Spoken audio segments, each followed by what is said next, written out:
සුබ සන්ධ්‍යාවක්. සියලු සමීක්ෂණ වාර්තාවලින් නැවත නැවතත් තහවුරු කරන ශ්‍රී ලංකාවේ අංක 1 ප්‍රවෘත්ති ප්‍රකාශය. පැත්තගියත් ඇත්ත කියන හිරු සවස 6:55 ප්‍රධාන ප්‍රවෘත්ති ප්‍රකාශය සමගින් මම අනුරුද්ධ රත්නායක. මම ශශිකලා කඳුබඩ ආරච්චි.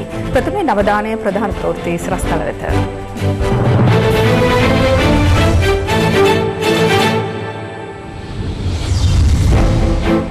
මහර බන්ධනාගාරයේ රැඳවියන් 9 දෙනෙකු පලා යාමේ උත්සාහයක් ව්‍යර්ථ වෙයි. එක් රැඳවියෙකු තාප්පයකින් ඇද වැටි මරුට. මෙරට කොරෝනා ආසාදිතයන් 707 දක්වා ඉහළට. හුදකලා කෙරුණු අකුරණ බේරුවල සහ මරදානත් යලි විවෘතයි. ඇඳිරි නීතිය කඩ කරමින් ශ්‍රීපාදයේ පැමිණි අකුරැස්සේ සභාපති ඇතුළු 5කට වැඩ වරදි. අගමැතිගේ රැස්වීම එජාපයත් වර්ජනය කරයි.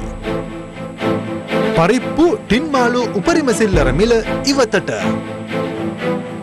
ඉන්දියාවෙන් දිනකදී කොරෝනා මරණ 100ක්. මහර බන්ධනාගාරයේ රැඳවියන් 9 දෙනෙකු එහි තාප්පයෙන් පැන යාමට උත්සාහ කිරීමේදී එක් අයෙකු ඉන් ඇද වැටි ජීවිතක්ෂයට පත්ව තිබෙනවා.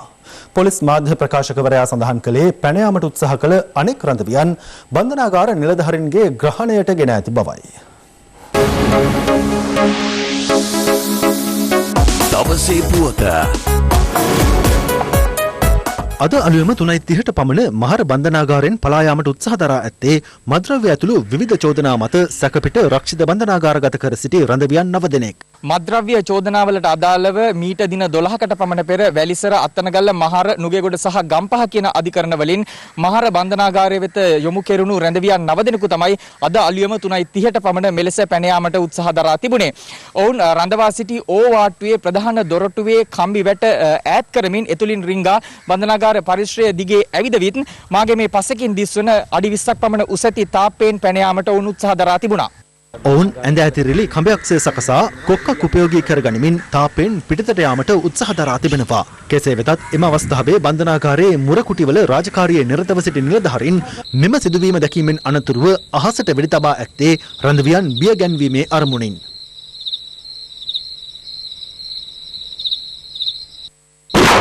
එහිදී අනෙකුත් බන්ධනාගාර නිලධාරීන්ද සිද්ධිය පිළිබඳ දැනුවත් වීමෙන් අනතුරුව පලා යාමට උත්සාහ කළ රැඳවියන් අල්ලා ගැනීම සඳහා පැමිණ තිබෙනවා.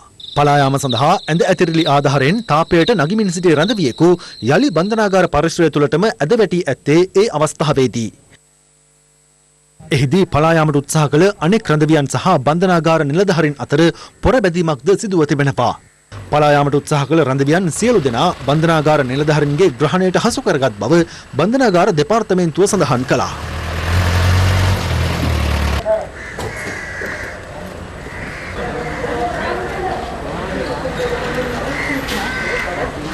කොරෝනා සරණව දවන්ත විතර උර දීපු අය මේක ඉන්නේ මාස්ක් මහන ප්‍රොටෙක්ටිව් කිට්ස් මහන හැමදේම කරන රැඳවියෝ මගේ ඉන්නේ මේක මේ අලුතෙන්ම ආපු රැඳවියෝ කීප දෙනෙක් විතරක් කරපු එකක්. සර් මේගොල්ලෝ සමේ මොන වගේ දේවල් වලට සම්බන්ධ කට්ටියද?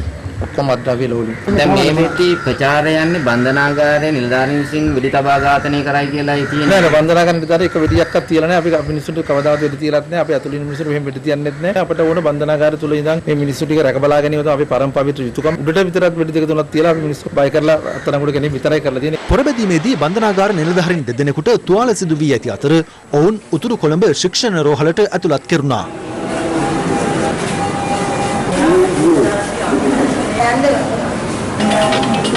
තාපයෙන් ඇද වැටෙනු රැඳවියා උතුරු කොළඹ ශික්ෂණ රෝහලට ඇතුළත් කිරීමෙන් අනතුරුව ජීවිතක්ෂයට පත් වූ බව පොලිස් මූලස්ථානය නිවේදනයක් නිකුත් කරමින් සඳහන් කළා. බන්ධනාගාරයෙන් පලා යාමට උත්සාහ කිරීමේදී ජීවිතක්ෂයට පත් වුණේ කඩවත ඉහළ කරගහමුල්ල ප්‍රදේශයේ පදිංචිව සිටි 27 හැවිරිදි MHA කාවින්ද තිසේරා යන අයයි. අවිවාහක පුද්ගලයෙක් වන මොහු කලක් නාවික හමුදාවේ සේවය කර ඇති අතර ඉන් ඉවත්ව බියගම වෙළඳ කලාපයේ කර්මාන්ත ශාලාවක පසුගිය ජනවාරි මාසය දක්වා සේවය කර තිබෙනවා. ඔහු සොරකම් කිරීමේ චෝදනා සම්බන්ධයෙන් සැකපිට මහර අධිකරණය මගින් රක්ෂිත බන්ධනාගාරගත කර ඇත්තේ අප්‍රේල් 28 වැනිදායි. මියගිය රැඳවියාගේ මෘතදේහය සම්බන්ධ මහේස්ත්‍රාත් පරීක්ෂණය වත්තල ප්‍රධාන මහේස්ත්‍රාත් බුද්ධික සී රාගල මහතා විසින් පස්වරුවේ සිදු කළා.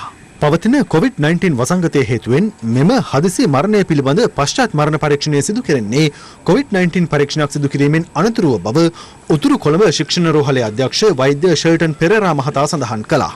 ඔහු සඳහන් කළේ ඒ අනුව හෙට දිනේ COVID-19 පරීක්ෂණයක් සිදු කර එහි වාර්තාව ලැබීමෙන් අනතුරුව පශ්චාත් මරණ පරීක්ෂණය සිදු කෙරෙන බවයි.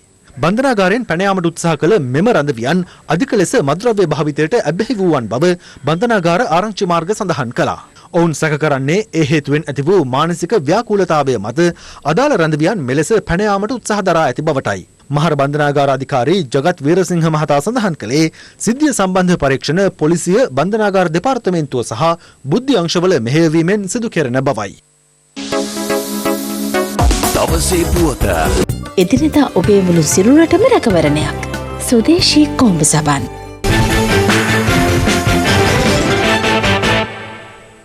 මෙන්න දැන් ලැබුණු පුවතක්. පාස්කු ඉරිදා ප්‍රහාරයේ මහා මුලකරු ලෙස සැලකෙන සහරාන් හෂීම් ගෙන්වා රාජ්‍ය නොවන සංවිධානයක තරුණයන් පිරිසකට අන්තවාදී දේශන පැවැත්වීම සහ අවිපුහුණුව ලබා දීමේ සිද්ධියකට කල්පිටිය ප්‍රදේශයේ පිහිටි මෙම සංවිධානයේ භාරකරු අපරාධ පරීක්ෂණ දෙපාර්තමේන්තුව විසින් අද පස්වරුවේ අත්අඩංගුවට ගෙන තිබෙනවා. පොලිස් මාධ්‍ය ප්‍රකාශක පොලිස් අධිකාරී ජාලිය සේනාරත්න කියා සිටියේ සහරාන් හෂීම්ට අමතරව පාස්කු ඉරිදා ප්‍රහාරයට සම්බන්ධ තවත් දෙදෙනෙකු මෙම ස්ථානයේ අන්තවාදී දේශන පවත්වා ඇති බවයි. මම නැවතත් එම පුවත ඔබට ගෙනෙන්නම්. පාස්කු ඉරිදා ප්‍රහාරයේ මහා මොලකරු ලෙස සැලකෙන සහරාන් හෂීම් ගෙන්වා රාජ්‍ය නොවන සංවිධානයක තරුණයන් පිරිසකට අන්තවාදී දේශන පැවැත්වීම සහ අභිපුහුණුව ලබා දීමේ සිද්ධියකට කල්පිටිය ප්‍රදේශයේ පිහිටි මෙම සංවිධානයේ භාරකරු අපරාධ පරීක්ෂණ දෙපාර්තමේන්තුව විසින් අද පස්වරුවේ අත්අඩංගුවට ගෙන තිබෙනවා. පොලිස් මාධ්‍ය ප්‍රකාශක පොලිස් අධිකාරී ජාලිය සේනාරත්න කියා සිටියේ සහරාන් හෂීම්ට අමතරව පාස්කු ඉරිදා ප්‍රහාරයට සම්බන්ධ තවත් දෙදෙනෙකු මෙම ස්ථානයේ අන්තවාදී දේශන පවත්වා ඇති බවයි.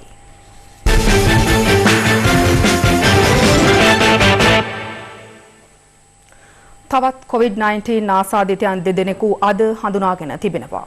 ඒ සමග මෙරටින් හමුවන සමස්ත COVID-19 ආසාදිතයන් ගණන 707ක් දක්වා ඉහළ ගියා. මේ අතර වෛරසය ආසාදිතව ප්‍රතිකාර ලැබූ 12 දෙනෙකු අද දිනේත් පූර්ණ සුවය ලබා පිටව ගියා. අද හඳුනාගැනුණු ආසාදිතයන් දෙදෙනා සමග මෙරටින් හමු වුණු COVID-19 ආසාදිතයන් සංඛ්‍යාව 707ක් දක්වා ඉහළ ගිය අතර අප්‍රේල් මාසයේ සිට අද දක්වා මෙරටින් ආසාදිතයින් වාර්තා වුණේ මෙලෙසින්. අද දිනය තුළ වෛරසය ආසාදිතව පූර්ණ සුවය ලැබූ 12 දෙනෙක් අංගුරු ජාතික බෝන රෝග විද්‍යායතනයෙන් පිටව ගියා. පසුගිය 30 වනදා සිට අද දක්වා COVID-19 ආසාදිත පුද්ගලයන් 48 දෙනෙක් සුවය ලබා රෝහල් වලින් පිටව ගොස් තිබෙනවා. ගත වූ කාලය තුළ සුවය ලබා රෝහල් වලින් පිටව ගිය සම්පූර්ණ ගණන 184ක්. වෛරසය ආසාදිත තවත් 518 දෙනෙකු COVID-19 ආසාදිතයන්ට වෙන් කළ රෝහල් 7ක ප්‍රතිකාර ලබනවා. ඊයේ දිනය තුළ COVID-19 ආසාදිතයන් 15 දෙනෙක් මෙරටින් වාර්තා වුණා. 15න් 10ක් නිවාඩු ගොස් පැමිණි අය නාවික හමුදාවේ 30 දෙනෙක් ඉන්නවා වැලිසර නාවික හමුදා කඳවුරේ. ඉතිරි අය මිහින්තලේ මෙත්සිරි සෙවන සේන ක්වොරන්ටයින් මධ්‍යස්ථානයේ මේ නාවික හමුදා අයගේ ඥාතීන්. ඒ අනුව 15ම නාවික හමුදාවට සම්බන්ධ උදවිය. සාම්පල් 168ක් අරගෙන තමයි වැලිසර හමුදා කඳවුරේ 10 දෙනා හමු වුණේ. මේ අතර ගාල්ල නරාවල කන්දේගොඩ ප්‍රදේශයේ පදිංචි රංගල නාවික හමුදා කඳවුරේ සෙබළෙකුට COVID-19 ආසාදිත බව පෙරේදා හඳුනාගෙන ඇති අතර එම ප්‍රදේශයේ පවුල් 11ක් මේ වන විට ස්වයං නිරෝධායනයට ලක් කර තිබෙනවා. ආසාදිත නාවිකයාගේ බිරිඳ PCR පරීක්ෂණය සඳහා කරාපිටිය ශික්ෂණ රෝහල වෙත අද යොමු කෙරුණා. අපරාධව පොලිස් නිරෝධායන මධ්‍යස්ථානයේ නිරෝධායනය වෙමින් සිටින වැලිසර නාවික හමුදා කඳවුරේ සමාජිකයින්ගේ පවුල් 27කට අයත් පුද්ගලයන් 24 දෙනෙකුගේ PCR පරීක්ෂණ සඳහා වන ජෛව පටල සාම්ප්‍ර ලබා ගැනීම අද සිදු වුණා. ආසාදිතයන් හමුවීමත් සමග හුදකලා කෙරුණු මහනුවර අකුරණ, බේරුවල පන්නිල හා චීනකොටුව මරදාන ඉමාමුල් අරුස් මාවත සහ වවුනියාව මහ කච්චිකොඩිය යන ප්‍රදේශ අද සිට යලි විවෘත කෙරුණා. සම්පූර්ණයෙන්ම වසා දැමූ ප්‍රදේශ සාමාන්‍ය තත්වයට පත් කළත් ඒ ප්‍රදේශවල ජනතාවට ඇඳිරි නීති අවස්ථාවේ ඇඳිරි නීතිය බලපානවා. ඒ නිසා ඇඳිරි නීති අවස්ථාවේදී අගුළු දැමූ ප්‍රදේශයක් නිදහස් කළත් ඔවුන්ට ගමන් කිරීමට හැකියාවක් ලැබෙන්නේ නැහැ. මෙරට තුන්වෙනි COVID-19 ආසාදිතයන් හඳුනාගෙන මරදාන ඉමාමුල් අරුස් මාවත හුදකලා කර එම ප්‍රදේශයේ පිරිස් නිරෝධායනයට යොමු කෙරුණේ දැනට මාසකට පමණ හිතදී. පුරාණ නිරෝධායන මධ්‍යස්ථානයට යොමු කර සිට නැවත පැමිණ නිවෙස්වලදීද තවත් දින 14ක නිරෝධායනය සම්පූර්ණ කළ ප්‍රදේශවාසීන්ට නිරෝධායනය සාර්ථකව අවසන් කළ බවට අදාළ සහතික ප්‍රදානය ඉමාමුල් අරුස් මාවතේදී සිදු වුණා. අද දින මේ ලොක්ඩවුන් එක අපි අන්ලොක් කරනවා. ඒ වුණත් තවදුරටත් මේ නිරෝධායන ඇඳිරි නීතිය මෙහි ක්‍රියාත්මක වෙනවා. රටේ පවතින සංචරණ නීතිවලට තවදුරටත් යටත් විය යුතුයි. සමාජ දුරස්ථභාවය පවත්වා ගත යුතුයි. අපි ඔවුන්ට දැඩි ලෙස උපදෙස් දීලා තියෙනවා. පිටින් මෙම ප්‍රජාවට අලුත් අය ඇතුල් වීමත් මේ අයට තවත් ප්‍රජාවල් කරා යෑම සම්පූර්ණයෙන්ම සීමා කරන ලෙසත් මහජන සෞඛ්‍ය පරීක්ෂකවරු සහ ආරක්ෂකාංශවලට මහල් නිවාස වාසීන් සිය උපහාරය පුද කළේ මෙලෙසින්.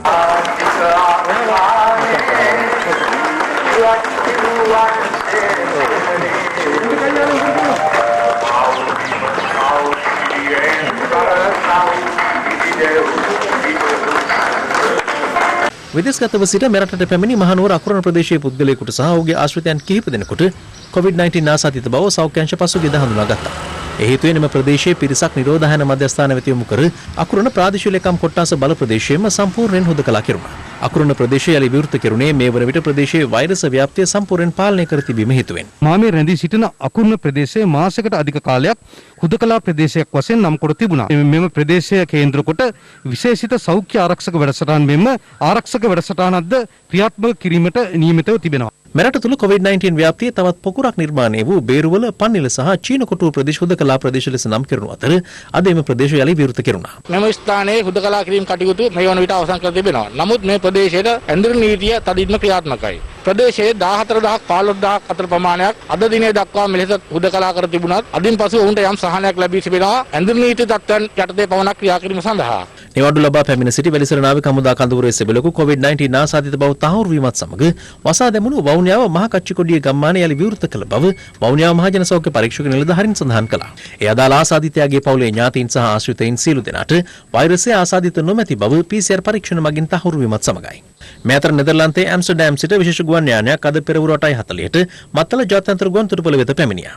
ඒ ගාල්ල වරායේ නැංගුරම්ලා ඇති සිංගප්පූරු නෞකාවක් සඳහා කාර්ය මණ්ඩල සමාජිකයන් 230 දෙනෙක් රැගෙනයි.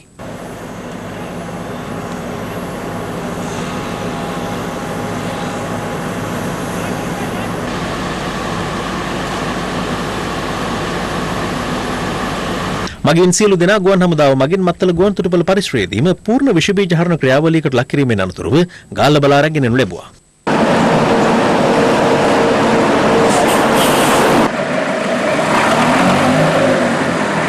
එම නෞකාවේ මේ දක්වා සේවය කළ කාර්ය මණ්ඩල සමාජිකයන් 53 දෙනෙකු රැගෙන අදාළ යානය අද රාත්‍රී ආපසු නෙදර්ලන්තයේ බලා පිටත්ව යාමට නියමිතයි. මේ අතර COVID-19 ගෝලීය වසංගත තත්ත්වයේ හමුවේ බ්‍රිතාන්‍යයේ සහ ඕස්ට්‍රේලියාවේ රැඳී සිටින ශ්‍රී ලාංකිකයින් ආපසු ගෙන්වා ගැනීමේ ශ්‍රී ලංකන් විශේෂ ගුවන් මෙහෙයුම් අද සිට ආරම්භ වුණා. ඒ අනුව පළමු ගුවන් යානය අද අලුයම 4:40ට ලන්ඩන් හීත්‍රෝ බලා පියාසර කළා. ශ්‍රී ලාංකික සිසුන් 250 දෙනෙකු රැගත් යානය හෙට අලුයම 1ට පමණ කටුනායක ජාත්‍යන්තර ගුවන් තොටුපළ වෙත ළඟා වනු ඇති. ලන්ඩන් සිට ශ්‍රී ලංකන් ගුවන් යානයක් මගින් අද දිනේ ශිෂ්‍ය ශිෂ්‍යාවන් පාඨමාලා සඳහා ගොස් තිබෙන රාජ්‍ය සේවකයන් ඇතුළු 207 දෙනෙක්ගෙන් යුත් කණ්ඩායමක් ශ්‍රී ලංකාවට රැගෙනීමට නියමිතව තිබෙනවා. මොවුන් ශ්‍රී ලංකා යුද හමුදා විසින් පවත්වාගෙන යනු ලබන නිරෝධායන මධ්‍යස්ථානයේ නිරෝධායන කිරීමට කටයුතු සියල්ලක්ම සම්පාදනය කරලා තිබෙනවා. මේ අතර COVID-19 ආසාදිතව හෝමාගම මූලික රෝහලේ ප්‍රතිකාර ලබන නාවික හමුදා සමාජිකයෙකුගේ උපන්දින සමරුමක් රෝහල් පරිශ්‍රයේදී අද පැවැත්වුණා. ඊට රෝහල් කාර්ය මණ්ඩලයේ එක්ව සිටියා.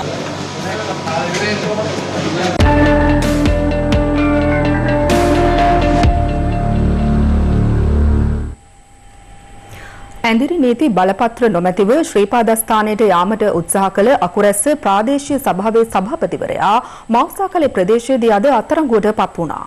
මේ අතර හෙට සිට කොළඹ ගම්පහ කළුතර පුත්තරම හැර සෙසු දිස්ත්‍රික්කවලට තාවකාලිකව ඇඳිරි නීති ඉවත් කිරීමට නියමිතයි. මෙවන විට මුළු දිවයිනටම ඇඳිරි නීතිය ක්‍රියාත්මක අතර කොළඹ ගම්පහ කළුතර සහ පුත්තලම හැර සෙසු දිස්ත්‍රික්කවලට හෙට අලුයම 5 සිට රාත්‍රී 8 දක්වා ඇඳිරි නීතිය ඉවත් කිරීමට නියමිතයි. අදාළ දිස්ත්‍රික්කවල පැය 15ක කාලයක් එලෙස ඇඳිරි නීතිය ඉවත් කිරීම මැයි මාස 6 වෙනි බදාදා දක්වා ක්‍රියාත්මක බව ජනාධිපති මාධ්‍යාංශය නිවේදනය කළා. බදාදා රාත්‍රී 8ට නැවතත් ක්‍රියාත්මක කරන ඇඳිරි නීතිය යලිත් ඉවත් කෙරෙන්නේ මැයි මාස 11 වන සඳුදා අලුයම 5ටයි.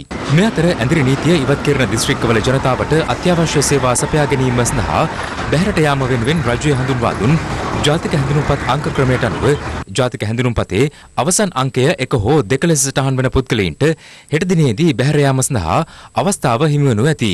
මේ අතර සෞඛ්‍ය ආරක්ෂිත ගැටලු හේතුවෙන් වෘත්තීය සමිති ක්‍රියාමාර්ගයකට යාමට නියමිතව තිබූ තැපැල් වෘත්තීය සමිතිය යලි සිය සේවාවන් ආරම්භ කිරීමට අද තීරණය කළේ ඒ සම්බන්ධයෙන් අමාත්‍ය බන්දුල ගුණවර්ධන මහතා සමග පැවති සාකච්ඡාවකින් අනතුරුවයි. අවදානමත් සහිතව කටයුතු කළත් ඔවුන්ට යම් යම් සෞඛ්‍ය ආරක්ෂිත විධිවිධාන පිළිබඳ පහළ මට්ටමින් අපි කරලා තියෙන නියමයන් එලෙසින් ක්‍රියාත්මක නොවීම නිසා ප්‍රශ්නයක් තිබෙන බව රජයේ වශයෙන් මම පිළි අරන් ඒ සඳහා අවශ්‍ය ප්‍රතිකර්ම යොදන්නත් තැපැල් කරුවන්ට අවශ්‍ය කරන පාසුකම් ටික සපයලා වඩා හොඳ රාජ්‍ය සේවයක් ලෙස තැපැල් සේවය ක්‍රියාත්මක කරන්න තමයි මේ සාකච්ඡාව පැවැත්වුනේ. ඉස්සරහදී ඒ කාර්යයන් කොටස වෙනවා නම් කිසි ප්‍රශ්නයක් නෑ අපට තැපැල් කටයුතු කරගෙන යන්න පුළුවන්. 6 වෙනිදා සාකච්ඡාවක් නමුත් සියලු යුනියන් එක්ක ඒ අම්ම වැඩ කරන්නේ.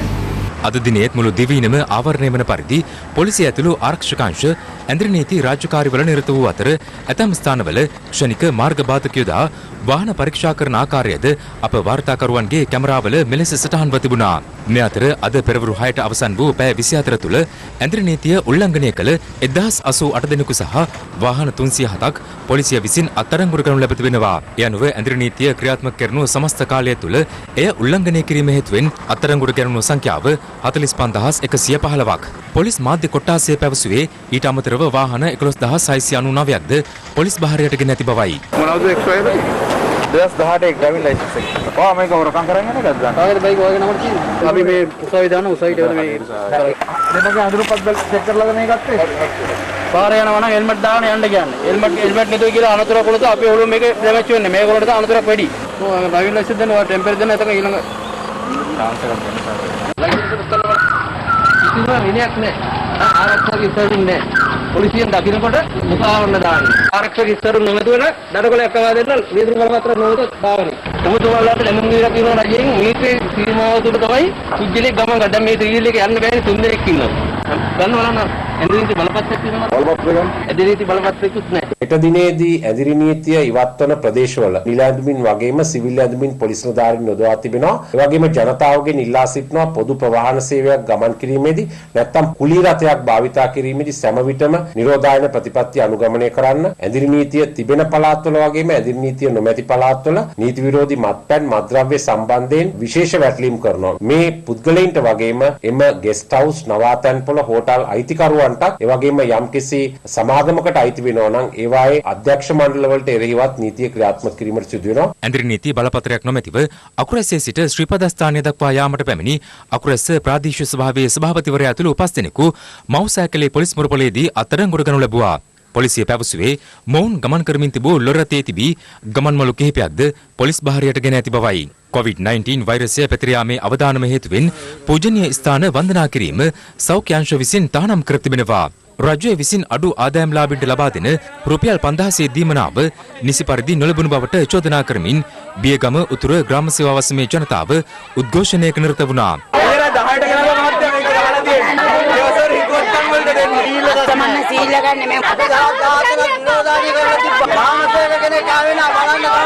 ජනාධිපතිතුමාගෙන් අහනවා මොකද්ද මේ වෙන්නේ මිනිස්සුන්ට?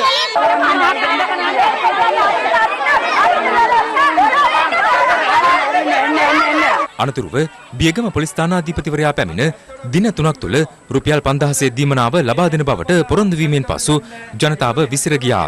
මේ අතර සිද්ධිය වාර්තා කිරීමට ගිය අප ප්‍රාදේශීය මාධ්‍යවේදියාට ප්‍රදේශවාසීෙක් බාධා කළේ මෙලෙසයි. ඔයාට බෑනේ අපිට බාධා කරන්න. ඔයා කවුද අපිට බාධා කරන්නේ? නුගේගොඩ ස්ටැන්ලි තිලකරත්න මාවතේ දෙමහල් නිවසක් තුළ ඇඳිරි නීති අවස්ථාවේ වැඩිමිලට අලෙවි කිරීම සඳහා ගබඩා කර තිබූ මත්පැන් බෝතල් 600ක් සමග සැකකරුවෙකු අත්අඩංගුවට ගැනීමට බස්නාහිර පළාත දකුණ අපරාධ කොට්ටාසය සමත් වුණා. මත්පැන් තොගේ වටිනාකම රුපියල් ලක්ෂ 21ක් වන අතර පොලිසිය පැවසුවේ මත්පැන් බෝතලයක් රුපියල් 3500ත් 5000ත් අතර මිල ගණන් යටතේ අලෙවි කිරීමට නියමිතව තිබූ බවයි. මීට අමතරව දිවයිනේ ප්‍රදේශ රැසක මත්පැන් හා මද්ද්‍රව්‍ය ජාවාරම් වැටලීමට පොලිසිය සහ සුරාබදු නිලධාරීන් පියවර ගත්තා. මේ අතර හෙට දිනේදී ඇඳිරි නීතිය ඉවත් කරන ප්‍රදේශ රැසක විෂ බීජ හරණය කරන ආකාරය දක්නට ලැබුණා. හෙට්ටිපොළ නගරයේ පැවති විෂ බීජ හරණ වැඩසටහන සඳහා හිටපු පාර්ලිමේන්තු මන්ත්‍රී දෑසිරි ජයසේකර මහතා එක්ව සිටියේ මෙලෙසයි. බලපිටිය ගිනිගල්ගොඩ ප්‍රදේශයට බලපිටිය ප්‍රාදේශීය සභාව විසින් කසල බැහැර කිරීමට උත්සාහ කළ අවස්ථාවේදී ප්‍රදේශවාසීන් ඊට සිය විරෝධය පළ කළා. පෑලියගොඩ මත්ස්‍ය වෙළඳපොළට අද පෙරවරුවේ පාරිභෝගිකින් මෙන්ම වෙළඳුන් විශාල සංඛ්‍යාවක් පැමිණ සිටියා. අප වාර්තාකරු පැවසුවේ මාළු මිල ගණන් වලද යම් අඩුවක් දක්නට ලැබුණු බවයි. මිල ගණන් සාමාන්‍ය තත්ත්වයේ පවතිනවා. වැඩි විලක් නැහැ. 7 8 9 යන තෙදින වෙසක් උත්සවයෙන් නිමිත්තෙන් අපි වසා තබන මාළු ගෙන්වීම බෙදහැරීම 9 වෙනි දින අපි විවෘත කරනවා. කැකිරාව ගණේවල්පොළ ප්‍රදේශයේදී මහජන සෞඛ්‍ය පරීක්ෂකවරුන් විසින් අත්අඩංගුවට ගනු ලැබූ පරිභෝජනයට නුසුදුසු මාළු කිලෝග්‍රෑම් ටොන් 2ක් විනාශ කර දැමුණා. මේ අතර මේ වන විට ක්‍රියාත්මක කර ඇති ඇඳිරි නීතිය නීත්‍යානුකූල නොවන බව දෙමළ ජාතික සන්ධාන මාධ්‍ය ප්‍රකාශක හිටපු පාර්ලිමේන්තු මන්ත්‍රී එම්.ඒ. සුමන්දිරන් මහතා මානව හිමිකම් කමිසම වෙත ලිපියක් යොමු කරමින් පවසනවා. සිය ලිපියෙන් ඔහු පෙන්වා දෙන්නේ වත්මන් වාතාවරණය තුළ ජනතාවගේ නිදහස් සංචාරණ සීමා කිරීම අත්‍යවශ්‍ය කටයුත්තක් බැවින් ඇඳිරි නීතිය නීත්‍යානුකූලව ක්‍රියාත්මක කිරීම වැදගත් බවයි.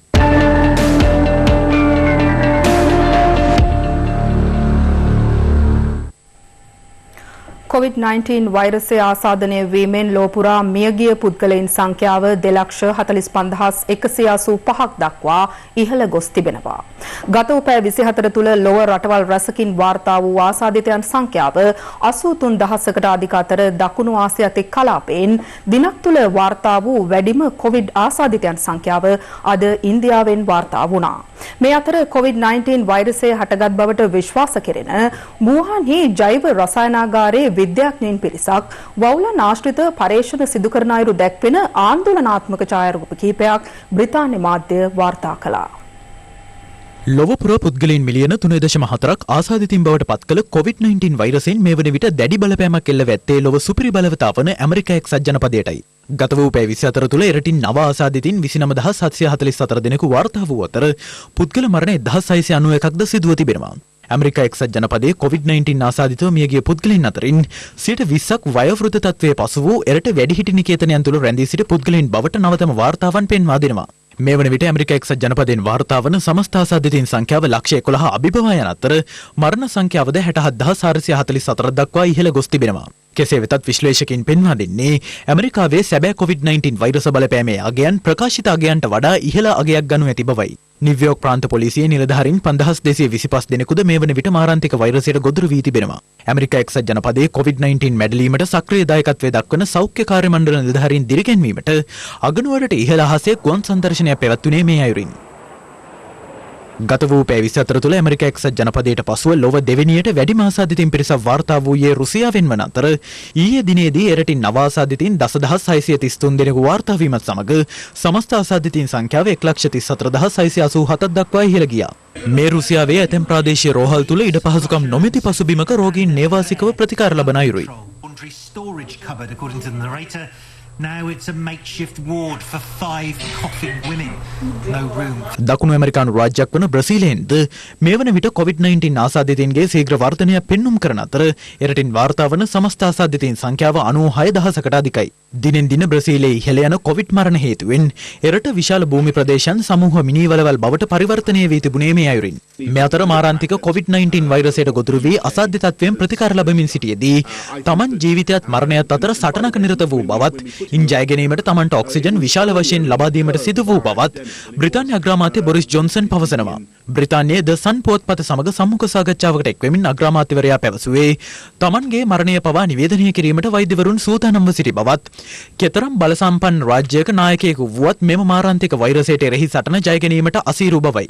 මේ අතර බ්‍රිතාන්‍ය අග්‍රාමාත්‍ය බොරිස් ජොන්සන් පූර්ණ සුවය ලබා දින 17කට පසුව පස්වන වරටත් පිය පදවිය ලැබීම කාගේත් දැඩි අවධානයට ලක් වුණා. අග්‍රාමාත්‍යවරයා අසාධ්‍යව දැඩි සත්කාර ඒකකයේ ප්‍රතිකාර ලැබමින් සිටියේදී තමන්ගේ ජීවිතය බේරා ගැනීමට නිදි වර්ජිතව කැපවුණු වෛද්‍යවරුන් දෙපළක් වන නිකලස් ප්‍රයිස් සහ නිකලස් ජොන්සන් යන වෛද්‍යවරුන්ට ගෞරවයක් පිණිස ඔවුන්ගේ නම්වල නිකලස් යන නාමය යොදාගෙන සිය පෙම්වතිය වන කැරේ සයිමොන්ගේ කුළුඳුල් දරුවාට විල්ෆ්‍රඩ් ලෝරි නිකලස් ජොන්සන් ලෙස නම් තබා තිබෙනවා.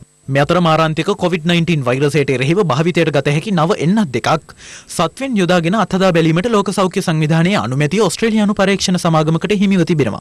ඉන් එක් එන්නතක් ඇමරිකානු වෛද්‍ය රසායන ආයතනයක් ගොඩනගා තිබෙනවා. කෙසේ වෙතත් වෛද්‍ය විශේෂඥයින් පෙන්වා දෙන්නේ COVID-19 මැඩලීමට හැකි එන්නතත් 2021 අවසන් වනතුරු සොයා ගැනීමට අසීරු වන බවයි.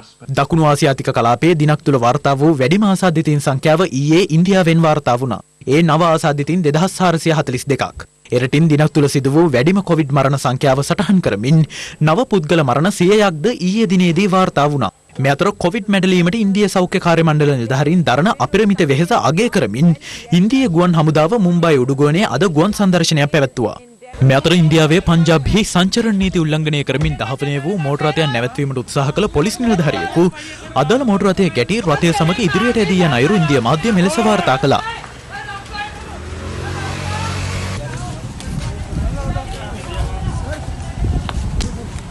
මේ අතර COVID-19 වෛරසය චීනයේ වුහාන්හි ජෛව රසායනාගාරයේ අවම සෞඛ්‍ය ක්‍රමවේදයන් හේතුවෙන් සමාජයට නිරාවරණය වූ බවට ඇමරිකාව අවස්ථාවන් රැසකදී චෝදනා එල්ල කරා. වුහාන්හි ජෛව රසායනාගාරයේ විද්‍යාඥයින් පිරිසක් වවුලන් ආශ්‍රිතව පරීක්ෂණ සිදු කරන අයුරු දැක්වෙන ආందోලනාත්මක ඡායාරූප කිහිපයක් අද බ්‍රිතාන්‍යයේ ඩේලි මේල් පුවත්පත මෙලෙස වාර්තා කර තිබුණා.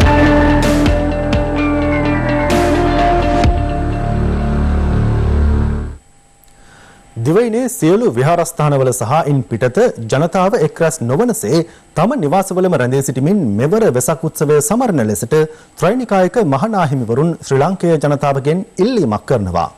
ත්‍රිනිකායක මහනාහිමිවරුන් ඒකාබද්ධ නිවේදනයක් නිකුත් කරමින් මේ බව සඳහන් කළා. මෙවර වෙසක් උත්සවයේදී දිවයිනේ සියලු විහෙර විහාරස්ථානවල සහ ඉන් පිටතදී ජනතාව එක්රැස් වන ආකාරයට දාන, සීල, භාවනා සහ වෙසක් තොරණ ආදී පුණ්‍යෝත්සව පැවැත්වීම සංවිධානය නොකොට තම තමන්ගේ නිවාසවලම රැඳී සිටමින් ආමිස සහ ප්‍රතිපත්ති පූජාවන්ගෙන් පූජෝපහාර දක්වමින් මෙවර වෙසක් තෙමුගොල සැමරීම වඩාත් යෝග්‍ය බව ත්‍රිනිකායක හිමිවරුන් විසින් නිකුත් කළ නිවේදනයෙන් පෙන්වා දෙනවා. මේ අතර රටේ උද්ගත ඇති තත්ත්වය තුළ මෙවර වෙසක් මංගල්‍ය සැමරීම පිළිබඳ තවත් භික්ෂුන් වහන්සේද මෙලෙස අදහස් පළ කළා. වෙසක් පුන් පොහෝ දිනේ තමන්ගේ නිවෙස්වලට වෙලා සියලු සිල් සමාදන් වීම අනිකුත් ආගමික කටයුතු සියල්ලම වගේ බොහොම ශ්‍රද්ධාවෙන් ගෞරවයෙන් භක්තියෙන් යුතුව සිද්ධ කිරීමට අවස්ථාව උදා වෙලා තියෙනවා. ඒ සඳහා ක්‍රියා කරන ලෙස සදහවත් බෞද්ධ ජනතාවට විශේෂයෙන් අපි සිහිපත් කරන්න කැමතියි. කවුරුවක් සූදානම් වෙන්න එපා. වෙසක් දිනේ නිමිති කරගෙන දන්සල් දෙන්න හෝ පිරිස රැස් වෙලා ඉන්න වැඩපිළිවෙල යොදා ගන්න එපා. ඒක මේ අවස්ථාවේ හැටියට බරපතල වරදක් වශයෙන් අපි කල්පනා කරනවා. මේ වර්ෂයේ විහාරස්ථානවල වෙසක් දින සැමරුම සඳහා ආගමික වතාවත් සිද්ධ කිරීම ගරුතර මහානායක හාමුදුරන් වහන්සේලාගේ රජයේ ඉල්ලීම පරිදි නතර කරලා තියෙනවා. විහාරස්ථානයට ඇවිදින් අපට සිල් සමාදන් වෙන්න බැරි වුණා කියලා කනගාටු වීම අවශ්‍ය නැහැ. අපගේ ශාස්ත්‍රුන් වහන්සේගේ ත්‍රිවිධ මංගල්‍ය සමරන මේ වෙසක් පින්කම සමරන්න වෙනදා වගේ එළියට පහළියට යන්නේ නැතුව තමන්ගේ නිවෙස්වලම රැඳී සිටමින් ආමිස ප්‍රතිපත්ති පූජාවන්හි යෙදෙමින් වෙසක් පොහොය දවස පුණ්‍යකාමී ආකාරයට තමන්ගේ ජීවිතයට පින් වැඩෙන ආකාරයට ගත කරන්න කියලා අපි ඉල්ලා සිටිනවා. පැරණි පාර්ලිමේන්තුව යළිත් කැඳවා ආණ්ඩුවේ මුදල් සැපයුම හිර කිරීම තුළින් කොරෝනා මර්ධන ව්‍යාපෘතිය කඩාකප්පල් කිරීමට විපක්ෂය උත්සාහ කරමින් සිටින බව අග්‍රාමාත්‍ය මහින්ද රාජපක්ෂ මහතා පවසනවා. නිවේදනයක් නිකුත් කරමින් අග්‍රාමාත්‍යවරයා පවසන්නේ එමගින් ආණ්ඩුවේ ප්‍රතිරූපය බිඳ දැමීම විපක්ෂයේ පරමාර්ථය වී ඇති බවයි. රට තුළ ඇතිව තිබෙන ව්‍යසනය මැද්දේ වුවත් පැරණි පාර්ලිමේන්තුව යලි කැඳවිය යුතු බවත් විවිධ ව්‍යාපෘති සඳහා මුදල් වෙන් කිරීමට ආණ්ඩුවට නෛතික බලයක් නොමැති බවටත් විපක්ෂය චෝදනා ක්‍රමයෙන් සිටින බව අග්‍රාමාත්‍යවරයා පවසනවා. මාර්තු මාස මුලදී පාර්ලිමේන්තුව විසිරවහරනු ලැබුවේ මෙරට තුළ එකදු කොරෝනා රෝගියෙකු නොසිටි අවස්ථාවක වුවත් ඉන් සති එකහමාරකට පසු රෝගියෙකු වාර්තා වීමත් සමග මැතිවරණය කල් දැමීමට මැතිවරණ කොමිසම පියවරගත් බවත් අග්‍රාමාත්‍යවරයා නිකුත් කළ නිවේදනයේ සඳහන්. ස්වාධීන මැතිවරණ කොමිසමට හිමි බලතල අනුව ඔවුන් සුදුසු අවස්ථාවක මැතිවරණය පවත්වනු ඇතැයි පවසන අග්‍රාමාත්‍යවරයා මහමැතිවරණයට පෙර ආණ්ඩුවේ ප්‍රතිරූපය බිඳ දැමීමට විපක්ෂය කටයුතු කරමින් සිටින බව පෙන්වා දෙනවා. විපක්ෂය චෝදනා කරන පරිදි අප්‍රේල් මාස 30 වනදායින් පසු ජනාධිපතිවරයාට මුදල් වියදම් කිරීමට බලයක් නැතැයි තර්ක කිරීම විකාර ස්වරූපී තර්කයක් බව අග්‍රාමාත්‍යවරයා නිකුත් කළ නිවේදනයේ සඳහන්. උපුටා ගැනීම විවස්ථාවේ 153 වගන්තිය යටතේ පාර්ලිමේන්තුව විසිරවා හැරීමෙන් පසු ජනාධිපතිවරයාට පාර්ලිමේන්තුව විසින් මුදල් වෙන් කර නොමැති ඕනෑම කාරණයක් සඳහා මුදල් වෙන් කිරීමට බලයක් ඇත. අදාළ කාරණය සඳහා පාර්ලිමේන්තුව විසින් වෙන් කරන ලද මුදල් තිබේ නම් ජනාධිපතිවරයාගේ මැදිහත් වීමක් අවශ්‍ය නොවන බව අමුතුවෙන් කිව යුතු නැත. උපුටා ගැනීම අවසන්. ආණ්ඩුවට පිටරටින් ලැබෙන සියලු මුදල් මහ බැංකුවේ අදාළ පද්ධතිය හරහා මහ භාණ්ඩාගාරයට යොමු වන අතර යහපාලන ආණ්ඩු සමයේ ඇමතිවරු මධ්‍යම සංස්කෘතික අරමුදලේ මුදල් වැය කළ ආකාරයට මහ භාණ්ඩාගාරයේ මුදල් වැය කළ නොහැකි බව අග්‍රාමාත්‍යවරයා අවධාරණය කරනවා. අභිනව පාර්ලිමේන්තුව රැස් වූ පසු පැරණි පාර්ලිමේන්තුව විසිරවා හරින ලද මොහොතේ සිට නව පාර්ලිමේන්තුව රැස්වන අවස්ථාව දක්වා රජයේ මුදල් වැය වූ ආකාරය ගැන ප්‍රශ්න නැගීමට විපක්ෂයට අවස්ථාව සැලසෙන බැවින් එතෙක් ජනතාවට බොරු නොකියා සිටිය යුතු බව අග්‍රාමාත්‍යවරයා සිය නිවේදනයෙන් පෙන්වා දෙනවා. මේ අවස්ථාවේදී අප මැතිවරණ හා දේශපාලනය ගැන කතා කිරීම සම්පූර්ණයෙන් බැහැරකොට කොරෝනා වසංගතය පාලනය කිරීමටත් ජන ජීවිතය සාමාන්‍ය තත්ත්වයට පත් කිරීමට අවධානය යොමු කළ යුතු බවත් අග්‍රාමාත්‍යවරයා නිකුත් කළ නිවේදනයේ වැඩිදුරටත් සඳහන්.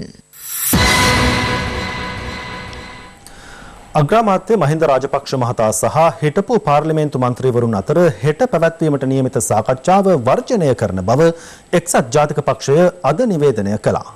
කෙසේ වෙතත් එක්සත් ජාතික පක්ෂ මහලේකම් අකිල විරාජ් කාර්යවසම් මහතා ඊයේ සඳහන් කළේ මෙම සාකච්ඡාවට තම පක්ෂය සහභාගී වන බවයි.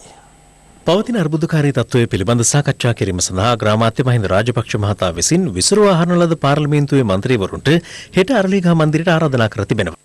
ඊට සමගි ජනබලවේගය හා ජනතා යුක්ති පෙරමුණ සහභාගී නොවන බව නිවේදනය කළා. කෙසේ වෙතත් දෙමළ ජාතික සන්ධානය හා එක්සත් ජාතික පක්ෂය ඊයේ සඳහන් කළේ අදාළ සාකච්ඡාව සඳහා තම පාර්ශවයන් සහභාගී වන බවයි. අපි තීරණය කළා තියෙනවා යන්න ඕනේ කියලා. මොකද ආණ්ඩුවට අපේ අදහස් පක්ෂයක් විදිහට කියන්න තියෙන තැනක් මේ ස්ථානේ. එහෙම නැතුව මේ ආණ්ඩුව හුරුතල් කරන්න යන්න බලාපොරොත්තු වෙන්නේ. කෙසේ වෙතත් එක්සත් ජාතික පක්ෂය අද නිවේදනයක් නිකුත් කරමින් සඳහන් කළේ තම පක්ෂය අදාළ සාකච්ඡාව වර්ජනය කිරීමට තීරණය කර ඇති බවයි. අදාළ නිවේදනයේ දැක්වෙන්නේ පාර්ලිමේන්තුව නිල වශයෙන් යලි රැස්වීමට විකල්පයක් ලෙස මෙම රැස්වීම පිළිගත්තේ නැතත් COVID-19 ජාතික අර්බුදය හමුවේ දේශපාලනය පසකට දැමිය යුතු බව පක්ෂයේ නිල ස්ථාවරයේ බැවින් රැස්වීමට සහභාගී වීමට තම පක්ෂය තීරණය කර තිබූ බවයි. කෙසේ වෙතත් මෙවැනි රැස්වීමකදී අර්ථවත් සංවාදයක් පැවැත්විය නොහැකිය යන්න සිය පක්ෂයේ මතය බව එක්සත් ජාතික පක්ෂය පෙන්වා දෙනවා. රාජපක්ෂ තන්ත්‍රය අවධානය යොමු කර ඇත්තේ නායකත්වයට ජාතික සමගිය අවශ්‍ය වන මොහොතක පක්ෂ දේශපාලනය කිරීම කෙරෙහිය. එබැවින් එම රැස්වීම වර්ජනය කිරීමට තමන් තීරණය කළ බව එක්සත් ජාතික පක්ෂය නිකුත් කළ නිවේදනයේ සඳහන්. මේ අතර හෙට පැවැත්වීමට නියමිත සාකච්ඡාවට සහ පාර්ලිමේන්තුව නැවත කැඳවීම සම්බන්ධයෙන්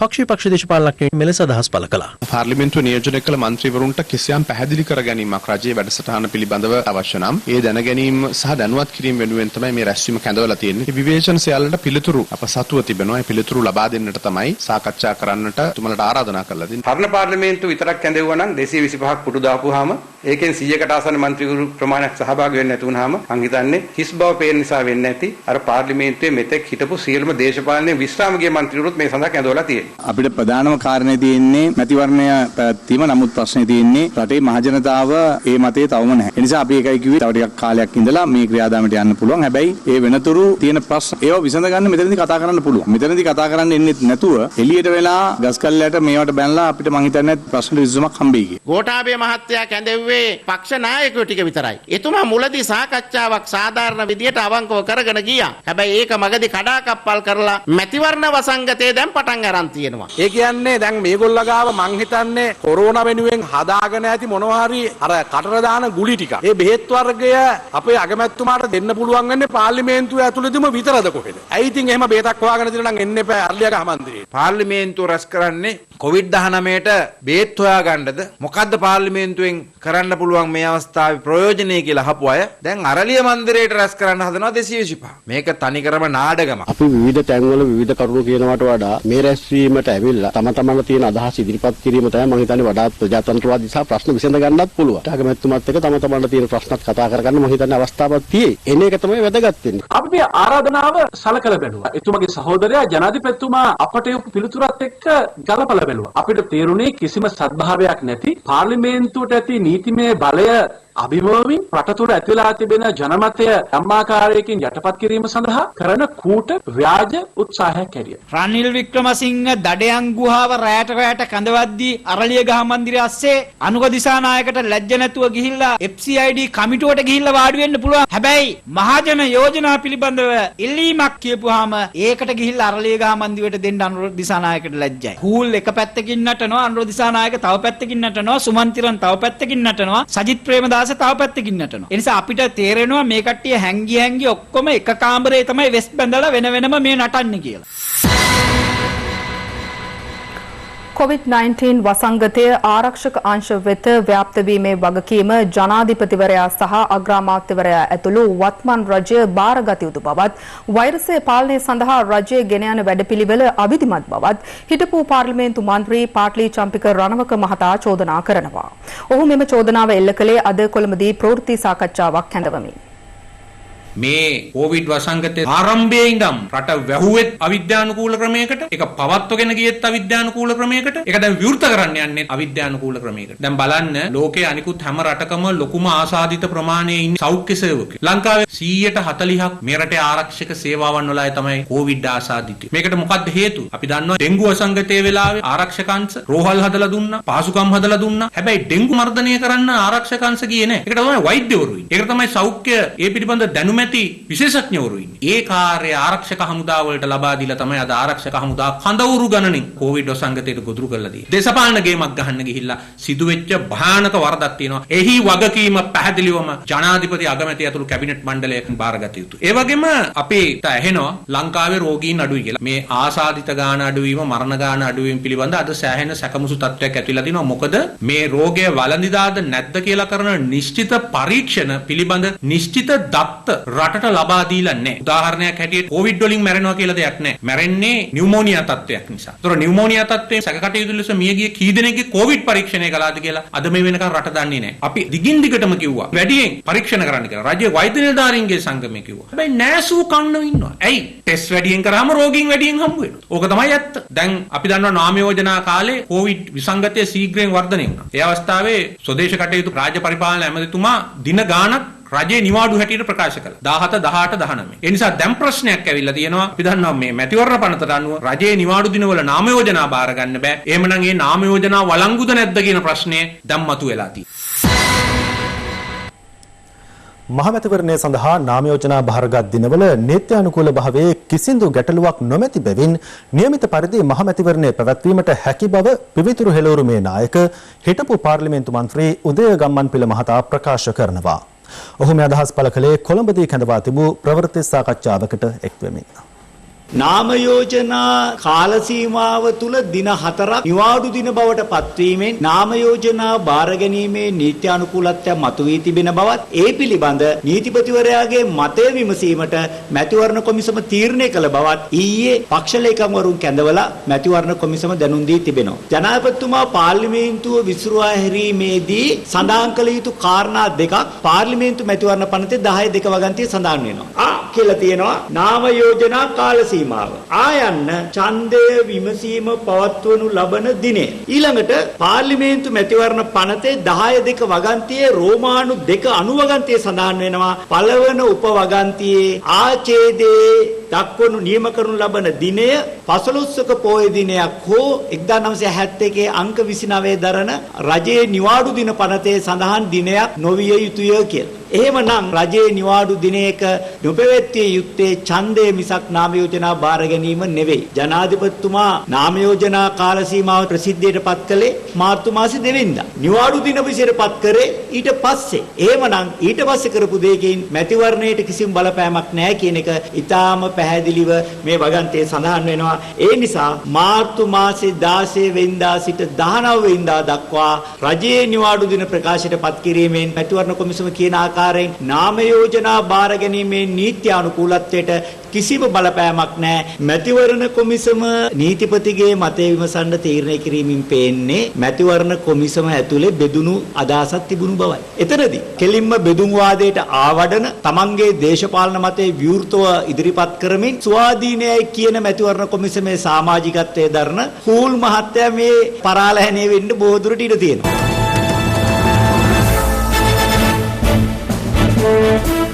COVID-19 ව්‍යාප්ත වීමත් සමග දැඩි දුෂ්කරතා මැද සරණක් අවැසිව සිටින අපේම ජනතාව වෙනුවෙන් ක්‍රියාත්මක රට වෙනුවෙන් හිරු සහන යාත්‍රා ක්‍රියාන්විතය මේ වන විටත් ගම් නගර සිසාරා සාර්ථකව ක්‍රියාත්මක වනවා. මේ අතර සහන යාත්‍රා ක්‍රියාන්විතයට සමගාමීව පොදු ස්ථාන විෂ බීජ හරණය කිරීම සහ ආරක්ෂිත ඇඳුම් හා උපකරණ කට්ටල බෙදා දීම ඇතුළු වැඩසටහන් කිහිපයක් අදත් සිදු කෙරුණා.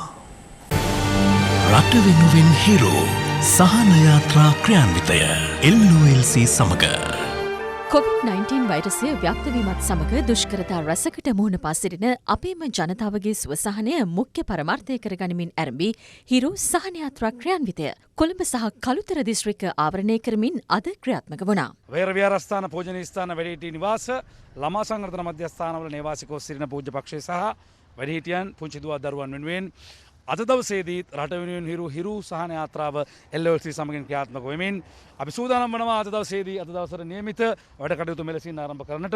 මාස එකහමාරකටත් වැඩි කාලයක් පුරාවට මේ සිදු කරන කාර්යය ඉතාමත් ඉහළින් සිද්ධ කරන්නට අවශ්‍ය කරන ශක්තිය ලැබෙන්නට කියන කාරණාව මේ වෙලාවේ සිහිපත් කරනවා. දක්නට ලැබුණා විහෙර විහාරස්ථානවලට පූජනීය සිද්ධාස්ථානවලට මේ ආහාර ද්‍රව්‍ය ලබා දෙනවා. ඉතින් මහාංගී කාර්යයක් ඔබ ආයතනයේ විසින් සිද්ධ කරනු ලබන්නේ රට වෙනුවෙන් සිදු කරන මේ උතුම් සේවාව තුලින් ඔබතුමන්ලා ලබා ගන්නා වූ කුසල ශක්තිය මෙලව හැම දිනාගේම ජීවිතේ වාසනාවන්ත වේවා සසර පාරමිතා සපුරා නිවන් සැප ලැබේවා කියලා ප්‍රාර්ථනා කරනවා. නිරන්තරයෙන් අප වෙනුවෙන් අපකප වී කටයුතු කරන හිරු සහන වැඩපිළිවෙලට මහා උපකාරයක් උදව්වක් සිදු කරමින් සිටිනවා. ශ්‍රී ලාංකික ජනතාවට සහනයක් වීම සඳහා මේ කරන සත්ක්‍රියාව අපේ පුණ්‍යානුමෝදනා ස්තුතියට වාජනය වෙනවා. මේ අතර COVID-19 වෛරසය ආසාදනය වීමේ වැඩි අවධානමක් ඇති වැඩිහිටියන් ඉන් ආරක්ෂා කර ගැනීමේ අරමුණින් හිරු මාධ්‍ය ජාලය ආරම්භ කළ වැඩිහිටි නිවාස විෂබීජහරණය කිරීමේ වැඩසටහන අදත් ක්‍රියාත්මක වුණා. ඊට සමගාමීව නුගේගොඩ යස වැඩිහිටි නිවාසය සහ කිරුළපන ශ්‍රී සිද්ධාර්ථාරාම පිරිවෙන විෂබීජහරණයට ලක් කෙරුණා. එමෙන්ම හිරු සහන යාත්‍රා ක්‍රියාන්විතයට සමගාමීව හිරු මාධ්‍ය ජාලය ශ්‍රී ලංකා රතුකුරුස සමාජය හා එක්ව අගරදුගුරු මැදුර විෂබීජහරණයට ලක් කළේ මෙලෙසින්. මම මේ මොහොතේ ස්තුතිවන්ත වෙනවා විශේෂාකාරයෙන් හිරු මාධ්‍ය ජාලයේ ඔබ සැමටත් ශ්‍රී ලංකා රතුකුරුස සංගමේ කාර්ය මණ්ඩලයේ සැමටමත් මේ කරන්නා වූ යහපත් සත්ක්‍රියාව වෙනුවෙන්. මේ අතර රට වෙනුවෙන් හිරු සහන යාත්‍රා ක්‍රියාන්විතයට සමගාමීව මහරකම අපේක්ෂා රෝහලට අවශ්‍ය ආරක්ෂිත ඇඳුම් සහ උපකරණ පරිත්‍යාග කෙරුණා. ශ්‍රී ලංකා රතුකුරුස සමාජයත් හිරු මාධ්‍ය ජාලයක් එක්ක අපිට මේ ලබා දෙන පර්සනල් ප්‍රොටෙක්ටිව් ඉක්විප්මන්ට්ස් තා අගය කොට අපි සලකනවා. රට වෙනුවෙන් හිරු සහන යාත්‍රා ක්‍රියාන්විතය LOC සමග හිරු CIA හරහා අනාවරණය කළ මුහුදු මහා විහාරයට සිදුවන ඉඩම් කොල්ලය පිළිබඳව අග්‍රාමාත්‍ය මහින්ද රාජපක්ෂ මහතාගේ අවධානය යොමු තිබෙනවා. ඒ අනුව අග්‍රාමාත්‍යවරයාගේ උපදෙස් පරිදි අද අමාත්‍ය SM චන්ද්‍රසේන මහතා ඇතුළු රාජ්‍ය නිලධාරීන් පිරිසක් මුහුදු මහා විහාරයට අයත් පුරාවිද්‍යා ඉඩම් කොල්ල කෑම පිළිබඳ සොයා බැලීම සඳහා එම විහාරස්ථානය වෙත පැමිණියා. නැගෙනහිර පළාතේ ඉතිරිව පවතින පුරාවිද්‍යාස්ථාන අතුරින් මුහුදු මහා විහාරය අයත් භූමිය බෞද්ධ උරුමය සහිත අතිශය වටිනා පුරාවිද්‍යාත්මක බිම්කඩක්. පුරාවිද්‍යා දෙපාර්තමේන්තු ලිපි ලේඛන අනුව 1951 වසරේදී ගැසට් පත්‍රයක් මගින් මුහුදු මහා විහාරයට අක්කර 72කට වැඩි වපසරයක් අයත් බව ප්‍රකාශයට පත් කර තිබුණා. ඒත් යලි 1965 වර්ෂයේදී නිකුත් කළ ගැසට් පත්‍රයට අනුව මුහුදු මහා විහාරයට වෙන් කර ඇති භූමි ප්‍රදේශය අක්කර 30කට සීමා වුණා. පසුගිය යහපාලන ආණ්ඩුව සමයේ දිගින් දිගටම සිදු වූ අනවසර ඉඩම් ආක්‍රමණයත් සමග දෙවන වර ගැසට් පත්‍රයේ සඳහන් අක්කර 30ක භූමියද මුහුදු මහා විහාරයට අහිමි වූයේ අතිශය සෝචනීය ලෙසයි.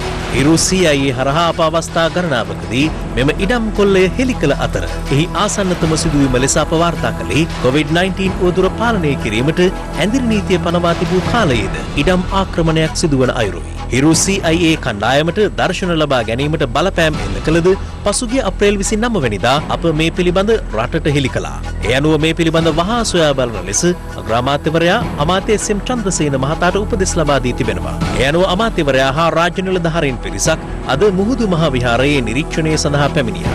මුහුදු මහා විහාරය අවට වෙරළ ආශ්‍රිතව ඇඳිරි නීති සමයේදී අනවසරයෙන් ඉඩම් වෙන් කර ගැනීමට යොදා තිබූ කම්බි කණු අමාත්‍යවරයා පැමිණෙන විට පෙරලා දමා තිබුණේ මෙලෙසයි. මම දැන් එහා පැත්තට ගිහිල්ලා බැලුවාම සම්පූර්ණ කොටලා තියෙනවා. මේ පැත්තත් පන්සලට නිරීක්ෂණය අතරතුර අමාත්‍යවරයා පුරාවිද්‍යා අධ්‍යක්ෂ ජනරාල් මහාචාර්ය සෙනරත් දිසානායක මහතාව දුරකථනයෙන් සම්බන්ධ කරගත්තා. මේක ඇත්තටම ලොකු ප්‍රශ්නයක්. අපි මේ GI පර්චේස් ගන්න බැලලා අපි මේක වෙන් කරමු. ඒකල්ල අපි මේක හොඳ කණු ටිකක් ගහමු මේකට ඇතුළු නොවෙන්න. නිරීක්ෂණයෙන් අනතුරුව අදහස් දැක් වූ අමාත්‍ය SM චන්ද්‍රසේන මහතා.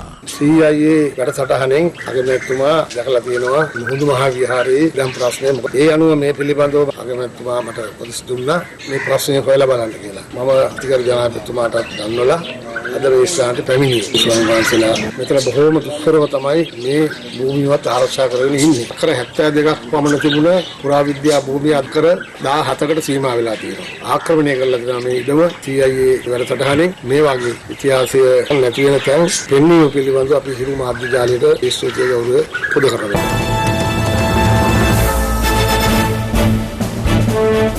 තවත් දේශීය පුවත් කිහිපයක් සමගින් දැන් රටවටා හිරු. රටවටා හිරු. රටට සහ ජනතාවට සෙත් පතා ජනාධිපති ගෝඨාභය රාජපක්ෂ මහතා අනුරාධපුර ඓතිහාසික ජයශ්‍රී මහා බෝධීන් වහන්සේ අභියසට පැමිණ ඊයේ පසරුවේ ආගමික වතාවත්වල නියැලුණු අතර පසුව අටමස්ථානාධිපති ආචාර්ය පූජ්‍ය පල්ලේගම සිරිනිවාස හිමියන් බැහැ දැක ආශිර්වාද ලබා ගත්තා. අද පෙරවරුවේ රුවන්වැලි මහා සෑරඳුන් අභියස පැවති කිරි ආහාර පූජාවට දෙක්වූ ජනාධිපතිවරයා එහි පැවති සෙත් පිරිත් සජ්ජායනයට දෙක්වුණා. ජනාධිපති ගෝඨාභය රාජපක්ෂ මහතා රුවන්වැලි මහාසෑ විහාරාධිපති පූජ්‍ය පල්ලේගම හේමරත්න නාහිමියන් සහ මිරිසවැටිය රජමහා විහාරස්ථාන විහාරාධිකාරී පූජ්‍ය ඊතල වැටුණුවේ ඥානතිලක හිමියන් බැහැදුටුවේ ඉනනතුරුවයි. පරිප්පු සහ ටින් මාළු සඳහා පනවා තිබූ උපරිම සිල්ලර මිල ඉවත් කරමින් රජයේ ගැසට් නිවේදනයක් නිකුත් කර තිබෙනවා. ඒ අනුව රුපියල් 65කට අලෙවි වූ මයිසූර් පරිප්පු සහ රුපියල් 100ක උපරිම මිලක් නියම කර තිබූ ටින් මාළු මිල අද සිට ඉවත් වනු ඇති. රටවටා හිරු. සමගින් සමුගන්නටයි මේ සූදානම. පැත්තක් නැතුව ඇත දැනගන්න තිරේ දිස්වන පරිදි හිරු SMS ප්‍රවෘත්ති සේවාව බේජාංකම දුරකථන ජාලයට අනුව සක්‍රිය කරගන්න. ජලිත හමුවෙමු රාත්‍රී 9:55ට. ආයුබෝවන්.